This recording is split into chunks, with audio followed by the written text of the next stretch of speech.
Trois échecs et un succès. Trois échecs douloureux et un succès de taille. Tel est mon bilan de l'année 2024. Dans cette vidéo, je vais te partager mon bilan en toute transparence et en toute honnêteté, et tu verras, il y a pas mal de leçons à tirer de cette année 2024.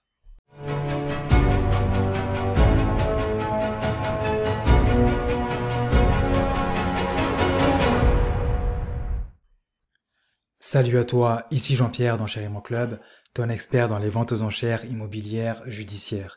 Je sais que ça fait un peu de temps que j'ai pas publié de vidéo, mais voilà, je suis pas un youtubeur professionnel, j'ai d'autres choses à mener. Et puis dans cette vidéo, tu vas comprendre qu'est-ce qui a occupé mon temps pendant toute cette année 2024. Donc je pense que c'est une vidéo qui va être assez intéressante pour toi, pour comprendre un peu comment c'est situé au niveau des ventes aux enchères, mais également, comme d'habitude, te donner mon retour d'expérience en tant qu'investisseur immobilier, qui est toujours bon à prendre, même s'il n'est pas parfait, mais j'adore partager ce type d'expérience, d'anecdotes. Si tu me découvres, sache que je publie régulièrement des vidéos. Bon, je peux plus m'avancer sur le fait que je publie toutes les semaines. Malheureusement, c'est plus le cas. J'ai plus trop de temps, mais je publie régulièrement des vidéos sur l'immobilier en général, mais surtout sur les ventes aux enchères immobilières judiciaires. Donc, si tu me découvres, n'hésite pas à t'abonner si ces sujets t'intéressent. Commençons tout de suite par voir qu'est-ce qui a pas fonctionné pour moi sur cette année 2024. En fait, j'ai eu trois échecs qui m'ont terrassé littéralement, et j'ai réussi à renverser le tout par un succès que je vais évoquer tout à l'heure. Commençons par les échecs qui m'ont fait mal. Donc, le premier échec qui m'a fait mal cette année, c'est d'être passé à côté de l'opportunité de ma vie. En fait, j'ai toujours voulu avoir un appartement dans Paris intramuros. Ça a toujours été un truc que je veux absolument parce que j'ai grandi dans la région parisienne et donc pour moi c'est naturel que d'avoir un bien au moins dans Paris intramuros. C'est aussi peut-être un défi personnel et donc cette année j'ai eu l'occasion de faire l'acquisition d'un bien, donc un bien que j'avais repéré dans les ventes aux enchères. Qui était la mise à prix était correcte. Le bien répondait à tous mes critères, c'est-à-dire dans l'ouest parisien, un bien qui se trouve à côté du métro, dans un quartier très sympa. Et je sais pas pourquoi, mais je suis pas allé de l'avant. Je me suis dit à tous les coups que le bien va partir à un prix très élevé. Et au final, pourtant, j'avais l'argent. Étant donné que c'était un bien que je voulais acheter cash, j'avais l'argent, j'étais prêt à y aller. Mais ce qui s'est passé, c'est que je ne sais pas pourquoi, je me suis dit non, ça sert à rien d'y aller parce que le bien va partir à un prix bien au-delà. Et à ma grande surprise, et j'avais aussi ce sentiment-là que c'était une bonne affaire parce que pour ceux qui suivent un peu plus mon contenu avancé, il y a des façons d'identifier des biens qui vont probablement faire l'objet de bonnes affaires. Mais je ne sais pas pourquoi, sur celui-là, j'ai douté. Donc je suis pas allé parce qu'à ce moment-là aussi, j'étais occupé dans mes autres activités personnelles. Et donc par fainéantise, par facilité, je suis pas allé et j'ai été surpris de voir que le bien est parti en dessous de l'enchère maximale que je m'étais fixée. Et déjà, l'enchère maximale, c'était un excellent prix. Parce que le bien, non seulement tu l'achètes à un prix en dessous des prix du marché, et en plus, si tu le mets en location, t'es capable de dégager un cash flow à Paris intramuros dans l'ouest parisien. Donc, c'était fou. Et quand j'ai vu ça, j'ai voulu faire quelque chose que je me suis toujours interdit, c'était d'aller vers la surenchère. Malheureusement, j'étais à deux doigts de me lancer dans une procédure de surenchère. Je me suis dit non, ça vaut pas la peine. Le gars a fait le boulot, il est parti, il est enchéri, il a eu le bien. Et je ne peux que respecter ça et beaucoup de succès pour celui qui va se reconnaître. Ensuite, l'autre échec qui m'a fait très mal, c'est mon appartement. Donc pour ceux qui me suivent, Donc, je voulais vendre cette année pour la première fois parce que d'habitude, ma stratégie, c'est d'acheter et de conserver pour me bâtir un patrimoine immobilier conséquent. J'ai voulu vendre parce que j'étais convaincu que j'allais être en mesure de faire, avec cet argent-là que j'allais récupérer, faire des meilleures affaires. Donc, mon bien que j'ai acheté, que j'avais acheté, je pense en 2017, je me rappelle plus exactement. Donc, c'est un appartement en région parisienne, très bien situé à 20 minutes de Paris, de Châtelet-Léal exactement. Et donc, moi, j'étais plutôt confiant de me dire que le bien, je vais le vendre à un très bon prix, etc. Puis là, je fais mon DPE et là, je passe d'un DPE initial de D à G. Donc j'ai pas compris, j'ai pas compris pourquoi quand je l'ai acheté le DPE était D et puis quand un nouveau diagnostiqueur arrive, il me dit que mon bien est classé en G, donc c'est une passoire énergétique.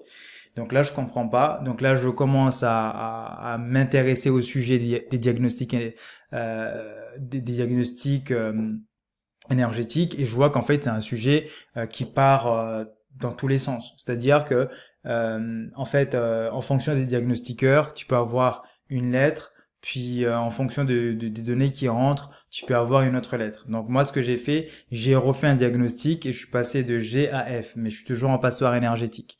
Donc à ce moment-là, on était tous convaincus qu'on n'allait plus pouvoir louer. Et donc là, j'ai mis mon bien en vente, donc de février jusqu'en juin, juillet.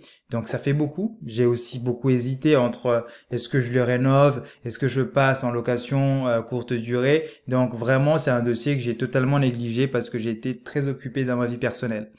Donc finalement, je le mets en vente et là, voilà, les prix, les propositions qu'on me fait, c'est pas intéressant. La seule proposition, donc j'ai eu quelqu'un qui voulait me prendre le bien, à un prix, on va dire normal. Et donc là, la personne, c'était un pseudo-investisseur. Voilà, les petits jeunes qui ont regardé 2 ou 3 vidéos YouTube et qui ont suivi certains formateurs gourous de l'immobilier qui pensent que ils ont tout vu, ils ont tout compris. Donc ce petit gars, je l'ai vu arriver de très loin. Il est venu, voilà.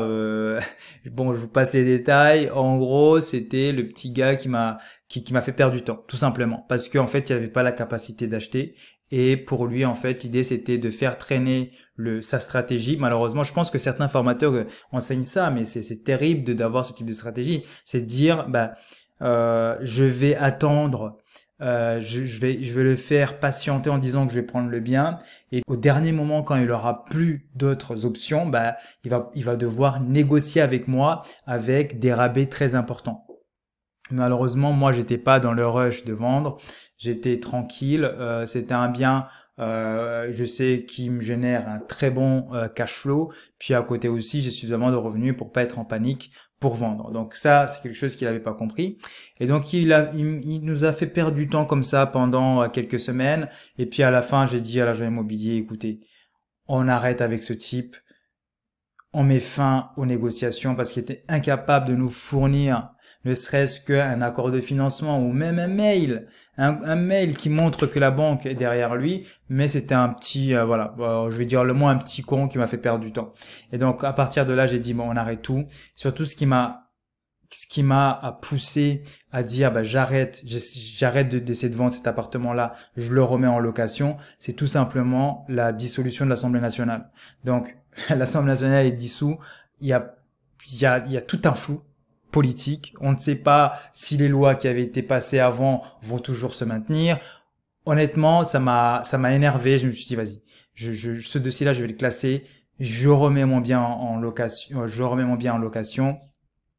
puis je le mets en totale gestion. C'est-à-dire que ce bien-là, je l'ai confié à HomePilot. HomePilot, c'est en fait la branche gestion locative de IAD. Bon, j'ai aucune association avec eux, mais je dis tout simplement ce que j'ai fait. Et donc, ils gèrent tout. Ils gèrent tout, ils gèrent trouver le locataire, assurance, loyer impayé, les travaux. Donc je sais même pas qui actuellement occupe mon bien et c'est ce qui me va.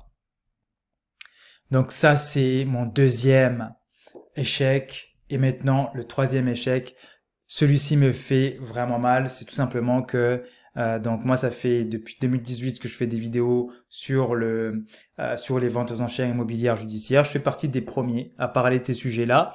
Et par le passé, il y avait une très très belle communauté. Il y avait un groupe Facebook qui était vivant où les gens échangeaient. Il y avait de l'entraide, mais malheureusement, la communauté est en perdition.